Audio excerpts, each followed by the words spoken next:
Oh, good. So I'm here representing medical professional societies. Next, please. I'm just going to talk, this could go on for a long time. I'm going to take 4 minutes and talk about one aspect, which is maintaining public trust, concentrating on the Council of Medical Specialist Societies Code of Conduct and our disclosure site for our members. Next, please.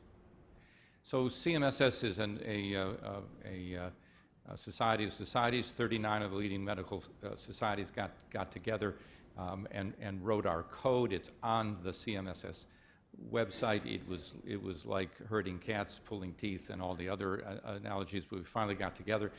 We now have 50 signers of the code because organizations outside CMSS are signing on to it. Next, please. One of the things it does is mandate among, I just gave you the table of contents there. This is a long and complicated thing, but one of the things it does is says that every signer needs to post all of its support. We post our nonprofit support and our support from healthcare companies. You can log on our website and see it. We agonized, for 15 years whether to put this up.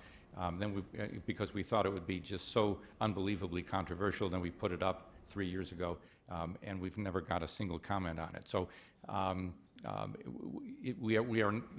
my argument was, unless you're embarrassed about it, why not put it up? And that won the day. And I'm very pleased that we and our sister societies have done this now. Nothing to hide. We get support from wonderful donors, both in the commercial space and in the nonprofit space, without which we couldn't carry out all of our work. Next, please.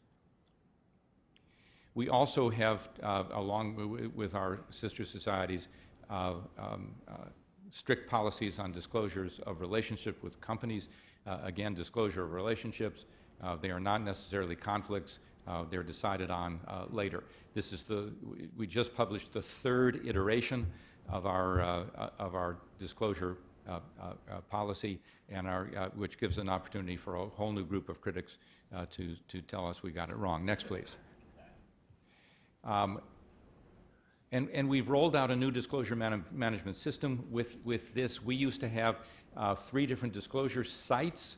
For those of you that sent an abstract and made a presentation at our meetings, there was one. For those of you that wrote for our journals, there was one. And for those the 1,000+ people that volunteer on our committees, there was one.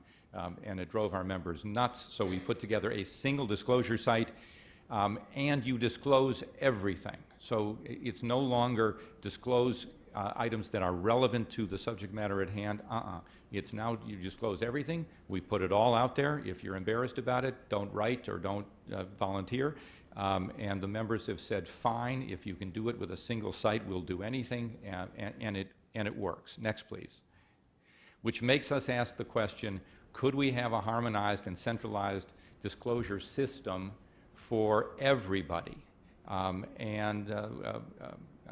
The Institute of Medicine sponsored a committee with my colleague Ross McKinney from Duke and I co-chaired to talk about this. Our conclusion is it can be done.